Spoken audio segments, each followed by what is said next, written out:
L'Église face aux réalités de la nouvelle naissance, c'est le thème de ce nouveau numéro que vous avez longtemps attendu, chers fidèles de l'émission Réveil Chrétien. Bienvenue à tous.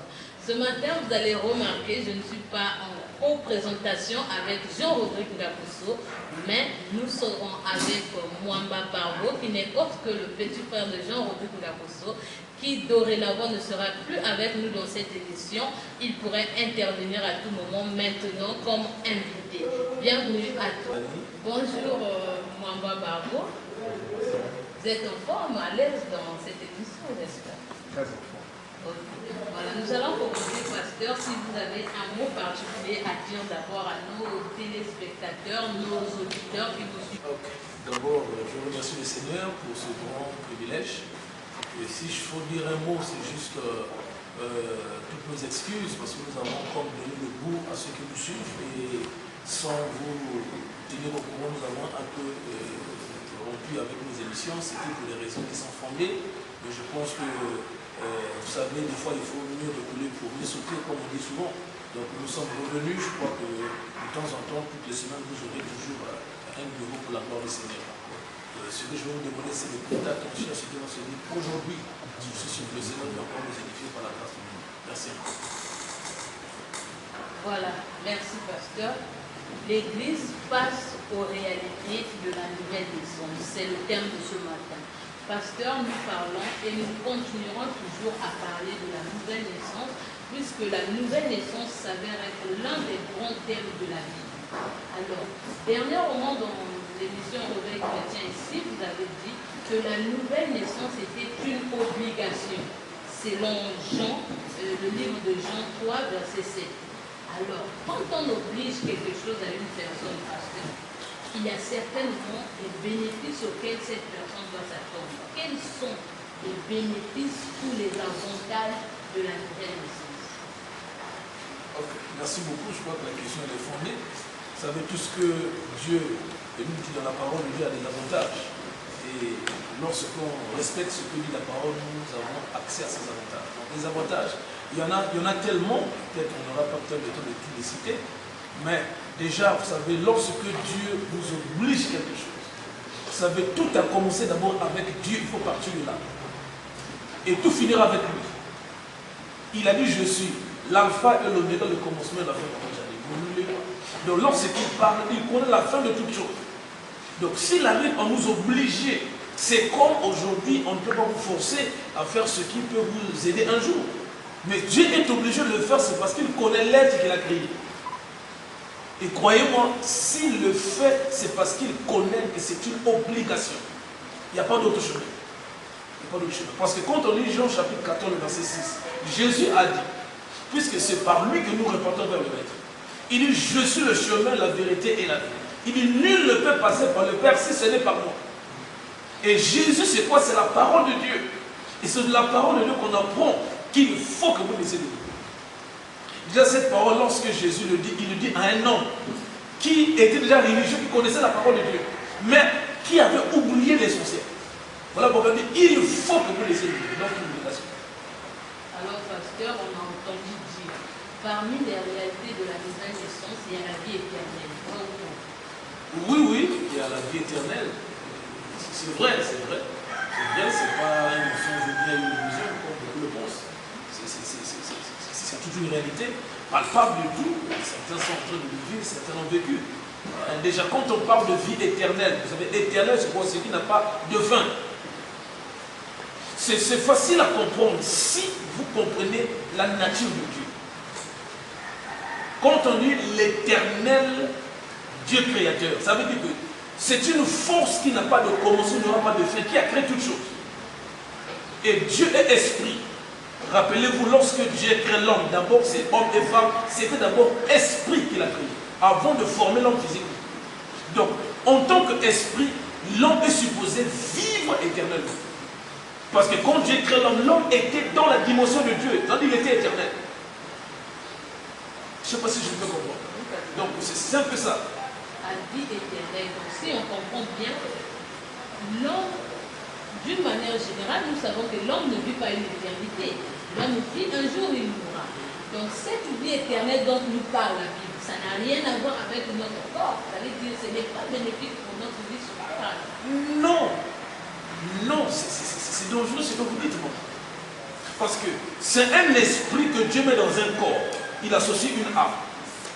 Et c'est par cet esprit que l'homme peut être en relation avec son Créateur. Donc, le fait de vivre sur la terre ici n'annule pas la volonté de l'homme. Parce que la terre était physique pour que l'esprit habite ici. Parce que dans la pensée de Dieu, qu'est-ce qu'il avait en tête? L'homme était créé à la même dimension que lui, comme esprit. Mais Dieu voulait reproduire sa pensée sur la terre. Comment il devait le faire? Puisqu'il fallait un esprit ne pas vivre comme ça, il faut habiter dans un corps. Voilà pourquoi Dieu a pris une portion de terre. Il a mis son esprit pour que l'homme soit légal sur la terre ici. Et pendant qu'il met l'homme sur la terre, Dieu lui donne des instructions. Voilà ce qu'il faut, voilà ce qu'il ne faut pas faire. Alors, qu'est-ce qui se passe? Arrivé à un moment, l'homme désobéit à l'ordre de Dieu. Il est devenu quoi? Mortel. Mais ça ne change pas l'intention originelle de Dieu. Parce que Dieu est éternel. Voilà pourquoi la nouvelle naissance revient, c'est pour restaurer cette nature-là. Parce que, vous savez, lorsque l'homme pêche, la nuit de Dieu chasse l'homme dans le jardin d'Éden. Alors, qu'est-ce qui se passe? Il fallait bien que l'homme revienne dans son état. Et la condition, c'était accepter Jésus comme Seigneur et Sauveur. Parce qu'il est le chemin, la vérité et la vie. Donc, pasteur, je vais essayer de revenir sur ce que vous avez dit. Si je comprends bien, dans la nouvelle naissance, il y a deux dimensions. La dimension charnelle et la dimension spirituelle. Je vais permettre que je vous coupe. Le salut qui est en trois phases. Quand vous recevez Jésus, c'est votre esprit qui est de nouveau. Rien ne change dans votre corps. Vous pouvez encore pécher, commettre tous les habits que vous commettez. L'âme est changée par le renouvellement de votre intelligence. Parce que 2 Corinthiens chapitre 5, le verset 17, pour ceux qui me suivent, la Bible dit, si quelqu'un est en Christ, il devient une nouvelle créature. Ça n'a rien à voir avec son corps ni son âme. C'est son esprit qui est régénéré. Donc, la sémence de Dieu revient en lui. Vous comprenez? Donc, il est reconnecté à la source originelle. Mais non, ça ne commence, ça ne finit pas là. Il y a son âme aussi qui habite dans un corps, parce qu'il y a l'esprit là et le corps. Quand l'esprit est né de nouveau, il faut que l'âme aussi naisse de nouveau. Comment l'âme est de nouveau? Romains chapitre 12, verset 2. Il dit, ne vous conformez pas au siècle présent, mais soyez changés par le renouvellement de votre intelligence. La lecture de la parole de Dieu, vous allez comprendre que ce que Dieu attend de nous.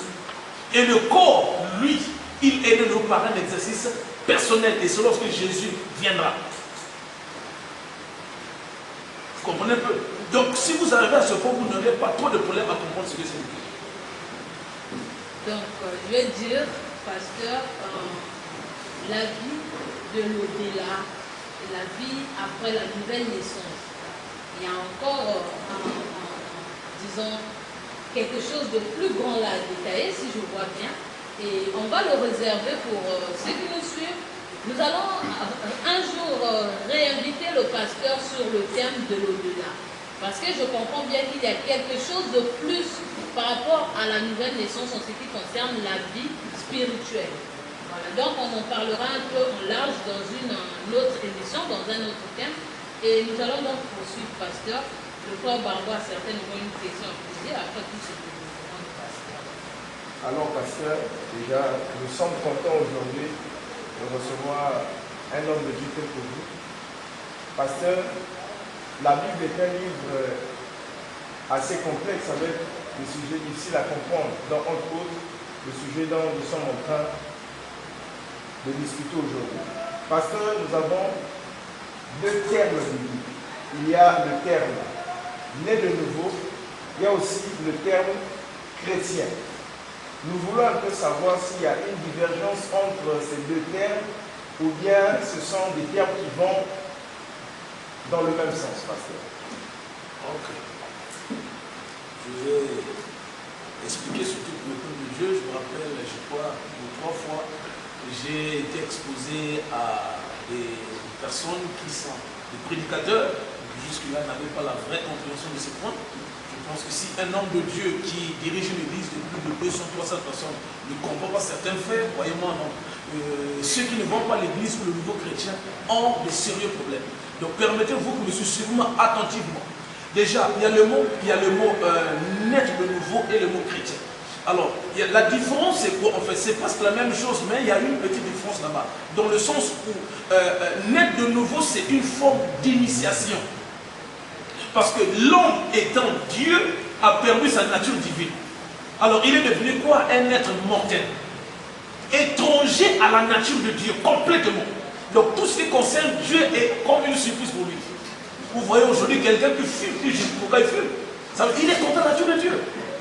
Un docteur en maladie pneumotique et tout, respiratoire, mais qui fume, ça ne dépend pas de lui. Donc ça, c'est le niveau d'égarement de plus dangereux qu'il soit. Alors, quand quelqu'un reçoit Jésus-Christ, puisque nous venons de Dieu, avec la nature de Dieu qu'on appelle Zoé, nous l'avons perdu. Quand quelqu'un reçoit Jésus, cette nature est restaurée en lui. Mais ce n'est pas la fin de l'histoire. Parce qu'une telle personne, il peut aller en enfer s'il ne connaît pas les bases de la vie chrétienne. Jean chapitre 1, le verset 12. Le verset 11 d'abord, il dit, vous pouvez prendre ces versets, pour ceux qui me suivent, Jean chapitre 1, le verset 11 à 12. Elle est venue vers les siens, elle là, elle représente la parole de Dieu. Et Jésus, il est la parole de Dieu. Il dit, les siens ne l'ont pas reçu. Donc si vous me suivez ce soir, si vous acceptez Jésus, qui que vous soyez, cette nature sera restaurée en vous. Le verset 12, il dit, mais à tous ceux qui l'ont reçu. Ce n'est pas tout le monde. Déjà, là je parle ici, il y a des gens qui rejettent déjà ce qui sont de lire. Parce que ce n'est pas donné à tout le monde d'accepter. Sauf ceux qui sont appelés. Il dit, mais à tous ceux qui l'ont reçu, il leur a donné le pouvoir de devenir enfants de Dieu. Là encore, un point important se pointe. Est-ce que tous les êtres humains sont enfants de Dieu? Non. Nous sommes tous créatures de Dieu. Est enfant de Dieu celui qui a accepté Jésus comme Seigneur et Sauveur à cause de la nature du péché. Donc celui qui reçoit Jésus, il devient chrétien. Et lui devient d'abord enfant de Dieu. Rien ne change. C'est comme un enfant qui est aujourd'hui, qui a 2 ans. Lorsqu'il mange le caca, il peut en manger parce qu'il ne sait pas encore faire la différence. Maintenant, quand il s'agit de chrétien, ça c'est un style de vie. Parce que le mot chrétien, c'est une fois dans la vie. Une seule fois. Et on a donné cette identité parce qu'on avait vu comment marchaient les disciples de Jésus-Christ.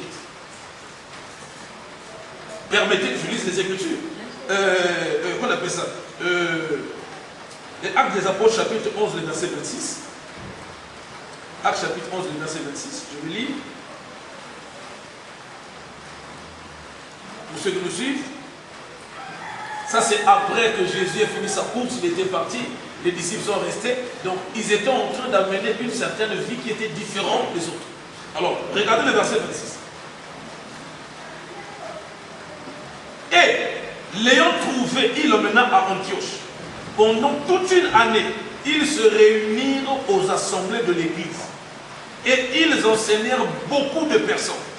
Ça, ils parlent des disciples de Jésus-Christ. Ils sont allés quelque part, ils étaient en train d'emmener une autre doctrine, une autre façon de faire. Alors, ceux qui les ont vus, connaissant qu'ils étaient des disciples de Jésus-Christ, c'est là où, regardez la suite, ce fut à Antioche que pour la première fois, les disciples furent appelés chrétiens. Chrétien, ça veut dire comme Christ. Celui qui marche selon Jésus-Christ, celui qui marche selon les principes, celui qui démontre la vie de Jésus-Christ. Or, à l'église, nous voyons des gens qui ne respectent pas cette nature-là. Beaucoup de gens se trompent là-dessus. Se disent que j'ai reçu Jésus-Christ, c'est fini, j'attends le ciel. Les gens vont dans l'enfer.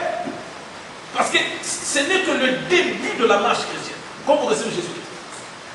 Vous comprenez un peu ce que je dis? S'il vous plaît, pasteur. Oui. Vous êtes en train de dire des choses très importantes. Oui.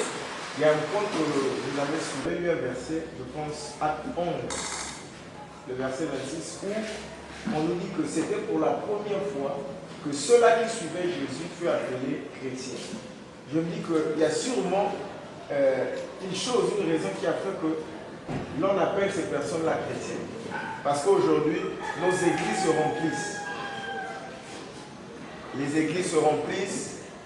À l'intérieur de l'église, on est tous saints. À l'intérieur de l'église, on est tous des bonnes personnes. Mais une fois hors de l'église, ce que nous voyons de ces frères qui sortent de l'église, de ces sœurs qui sortent de l'église, ça nous consterne, pasteur. Ça fait mal. Un frère qui dit qu'il prie, mais on voit son caractère, on se demande, mais ça c'est quel Jésus qu'il a rencontré, ou bien Pasteur, il faut éclairer le peuple de Dieu là-dessus. Je vais appeler le point de votre question. Vous voyez, pasteur, tout le monde qui vient à l'église aujourd'hui est appelé chrétien. Peu importe, l'essentiel que je dise à quelqu'un, ah moi je prie maintenant, je vais à l'église. Mais ce que je reflète n'a rien à voir avec le Christ. Alors que ceux qui ont été appelés chrétiens, c'est parce qu'ils reflétaient l'image du Christ. Ça donne une confusion même avec les hommes de Dieu. Quand ils prêchent, on les entend dire, les chrétiens aujourd'hui, ce sont eux qui volent. Mais est-ce que si quelqu'un vole, on devrait l'appeler chrétien? Bon, je pense que je vais répondre, mais je crois qu'il faudrait que je remette un peu certains éléments dans votre question. Bien sûr, C'est la clarté que nous voulons.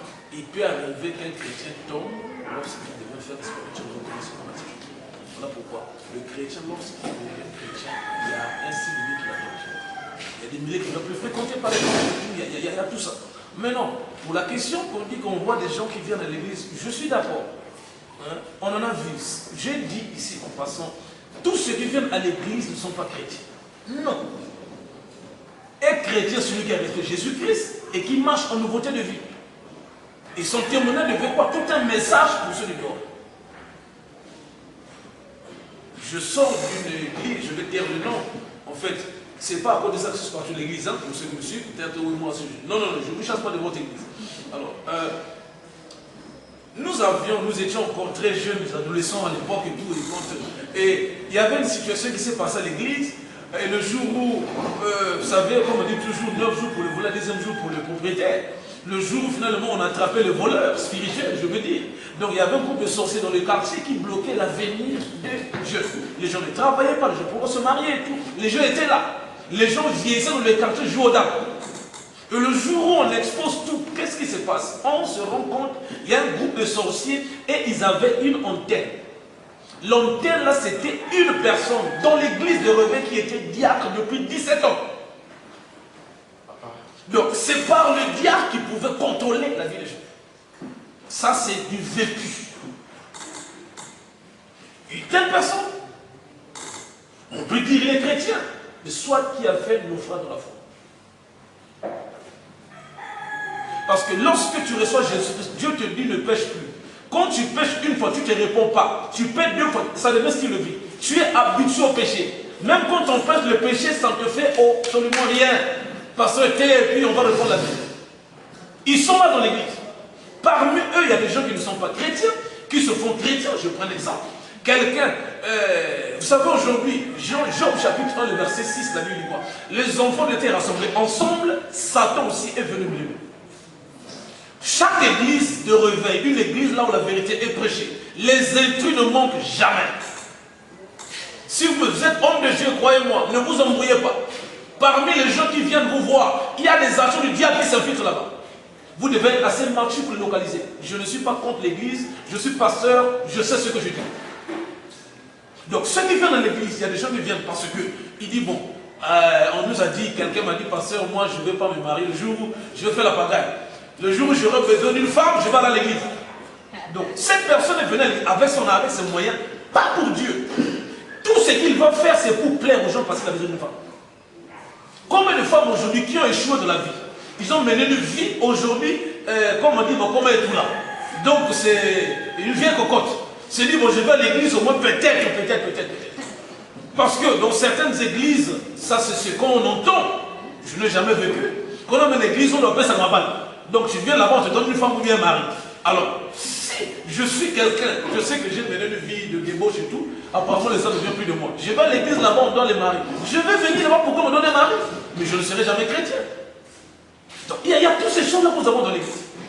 Voilà pourquoi nous devons être assez matures pour localiser ce genre de personnes. Vous comprenez un peu ce que je dis? Donc c'est important qu'on les comprenne. Sinon, on va comme ça dire que dans l'église c'est la même chose. Non. S'il vous plaît, vous voyez, il y a tellement de confusion.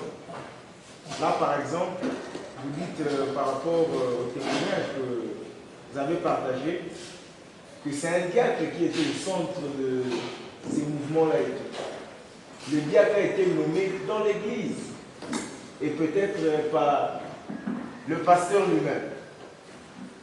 Et des fois, ce sont les responsables de l'église qui occupent des hautes positions de l'église qui font ces choses-là, pasteur. C'est quand même un mauvais exemple pour l'église. Moi, je n'implique pas l'église. Vous voyez, Jésus, lorsqu'il vient, il prenait des exemples pour étayer ses messages. Il dit, la nature elle-même vous enseigne. Je ne connais pas le pasteur qui a ordonné ce soit un diacre. Parce que si je me tiens à ce que disent les églises, ce n'est pas nouveau. Au début, un groupe de gens, Dieu parle à Abraham, il dit tes enfants seront captifs pendant 400 ans, suivez-moi bien. Il dit après 400 ans, moi je vais les délivrer. 300 ans, 350, 400 ans, personne ne prie. Ça a prolongé. 430 ans, les gens commencent à crier. Et Dieu descend pour écouter à leur prière. Il les fait sortir de la maison des femmes. Frère, suivez-moi. Et comme Dieu appelle quelqu'un, Dieu, il est souverain. Vous savez, j'ai dit au début, Dieu, il est là, le commencement et la fin. Tout ce qui se fait, Dieu savait que ça ne va pas arriver. Voilà pourquoi il a eu le soin de nous avertir. Lorsque ça arrive, qu'on ne soit pas surpris. Au temps de Moïse, il n'était pas le seul prophète. Sa sœur et son frère, c'était le prophète de Dieu. Vous savez ce qui s'est passé. Choisi par Dieu lui-même. On va revenir sur le cas de Judas. Judas, comme disciple, a été choisi par Jésus. Malheureusement, et on finit sur la taille. Voilà. Et puis encore, ma soeur, Jésus qui est Dieu devait jeûner la nuit pour choisir un voleur. Je vais essayer de comprendre. Ça, c'est les mathématiques de Dieu. Voilà pourquoi Dieu, on ne le compare pas à un homme, non. Sinon, vous allez penser que Dieu n'existe pas, non.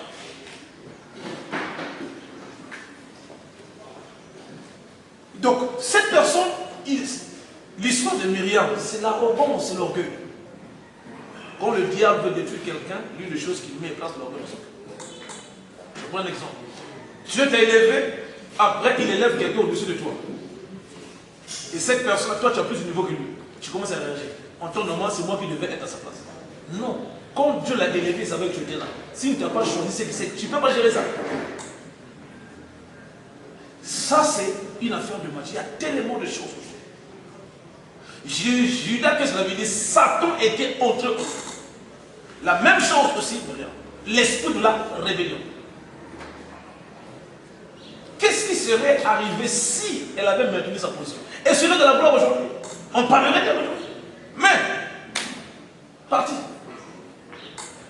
Donc quand je parle de diable, ça me doit prendre aussi. Si c'était la première fois, oui. Ça s'est passé plus d'une fois, deux fois, trois fois, quatre fois, cinq fois. Regardez comment les églises se réveillent et se divisent aujourd'hui. Les pasteurs sont battus un dimanche après le culte, devant les arbres. Je suis désolé. Qu'est-ce qui se passe? Le diable est en train de manipuler.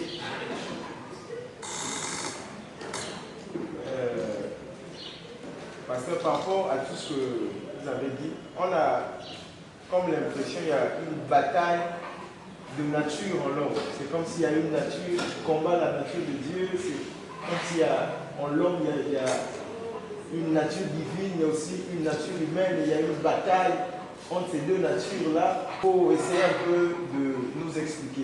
La Bible dit la chair a des désirs contraires à ceux de l'esprit. Ça veut dire que l'esprit aussi a des désirs. C'est là où il y a oui, le combat là restera là. Le combat là, le jour où tu iras là. En fait, c'est pour ça que Dieu veut se glorifier. Je prends un exemple. Paul lui dit, je veux faire, mais je trouve au moins une loi qui est contre. Ça veut dire quoi? J'ai la bonne volonté. Je vais prier, mais il y a une loi qui me dit, dors. Ce qu'il dit une loi, ça veut dire que c'est une force quelque chose. C'est les conséquences du péché. Ce que vous avez fait dans le passé, on ne va pas oublier ça. Dieu oublie le reste. Vous savez, par exemple, vous serez surpris après, ça ressort. Défendez votre conscience de quoi ça vous ramène ça. Le problème, c'est quoi? C'est arriver à adopter cette chose. Vous ne pouvez pas vous en passer, non. Enlevez votre esprit de votre corps, oui. Mais si vous le faites, vous avez détruit votre vie. Nous avons cette lutte-là en soi. Il ne nous est jamais arrivé, des fois tu es fâché contre quelqu'un, conscient que tu es, tu sais que c'est pas normal. J'arrive. Des fois tu commences à haïr quelqu'un. Là où tu es, personne ne sait. mais dans ta conscience, tu sais que ce n'est pas normal. Ta conscience te dit tu es en train de pécher. Comme tu ne peux pas dire ça en public, si tu n'es pas mature, tu vas pécher. Donc tu peux dire à ton corps aujourd'hui, non, je ne pêche pas. Je pense que nous avons sûrement une émission là-dessus parce que je pense qu'il faut apprendre aux chrétiens comment marcher selon l'esprit.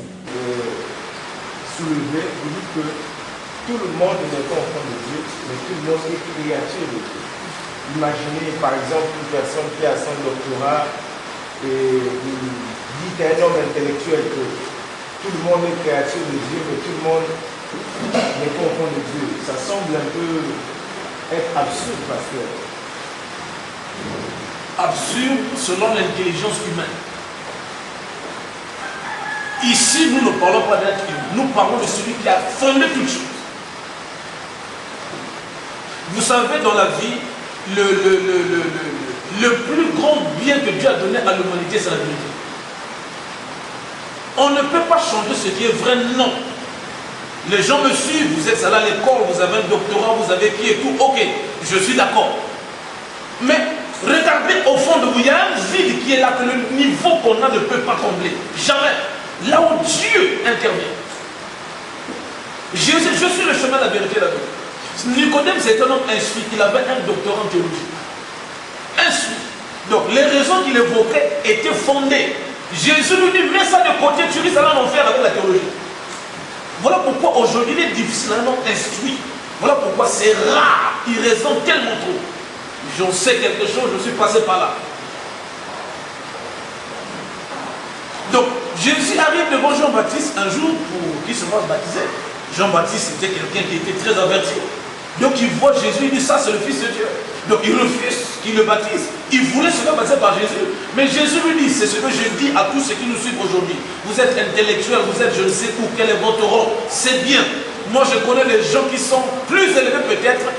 Je ne veux pas peut-être abuser de votre personnalité. Qui sont plus élevés que nous, permettez l'expression. Qui aujourd'hui ont accepté que Jésus est Seigneur.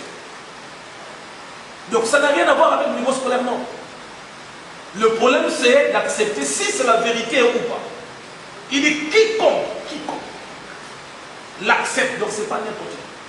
Quand tu dis quiconque, il n'y a pas de niveau, il n'y a pas de poids. Parce que nous avons des intellectuels qui peuvent comprendre ce que je dis ici. Donc je ne pense pas que ce soit quelque chose d'absurde. Donc pasteur, donc si nous pouvons comprendre, donc l'identité de né de nouveau, c'est comme une introduction ou une sorte d'initiation à cette vie. C'est cette introduction, oui, c'est cette vie, voilà. Nous avons eu cette vie-là. Lorsque Dieu crée le premier homme, Adam, il avait cette vie-là en lui. C'était Dieu qui habitait dans un homme. Il n'y avait pas de maladie, il n'y avait pas de sécheresse, il n'y avait pas de frustration et tout. Il était tout en lui. Et comme l'homme pêche, la Bible dit quand tu mourras, cette mort-là, ce n'est pas seulement la mort physique, non. L'intelligence a sombré. L'homme a commencé à voir les choses au travers. Aujourd'hui, la conséquence, c'est quoi? Nous avons fondé, regardez les bombes que nous avons aujourd'hui. Un petit sac peut éradiquer toute une nation, tout un continent. Mais ça a les conséquences du péché. Donc quand quelqu'un reçoit Jésus qui se comme aujourd'hui, c'est une forme d'adoption, permettez l'expression, peut-être les gens vont me comprendre ce monsieur. Alors, vous n'êtes pas membre d'une famille, et voilà que quelqu'un veut vous adopter. S'il vous adopte, s'il suit la procédure officielle, vous n'aurez plus votre nom. Vous allez prendre le nom de la personne qui vous adopte. Donc c'est la même chose aujourd'hui. Que vous soyez intellectuel, blond, noir, riche, blanc, il a dit, il n'y a plus de différence pour ceux qui sont en Christ. Donc quand vous acceptez Jésus, vous devenez quoi? Une personne adoptée dans la famille des enfants du Dieu. Vous avez encore la grâce d'exhiber cette nature que Adam avait perdue. C'est ça dont je parle, ça n'a rien à voir avec le niveau scolaire. Maintenant, pasteur, parce que... J'espère que je suis un peu clair. C'est un peu clair, mais... Vous me permettez, parce que je reviens, parce que vous avez soulevé un point sur la créature. Vous voyez un peu, Dieu a créé toutes choses. Tout ce qui est intègre par Dieu. L'homme, il a dit faisons l'homme à notre image et selon notre ressemblance. Comment il a fait? Il prend une portion de terre, donc vous qui me suivez, qui que vous soyez, vous êtes une portion de terre. Le jour où Dieu retire son âme, on va vous placer là où vous revenez. Il n'y a rien dans l'homme. C'est ça en fait. Créer comme le mouton, Dieu aussi a créé l'homme. Donc à ce point, nous sommes tous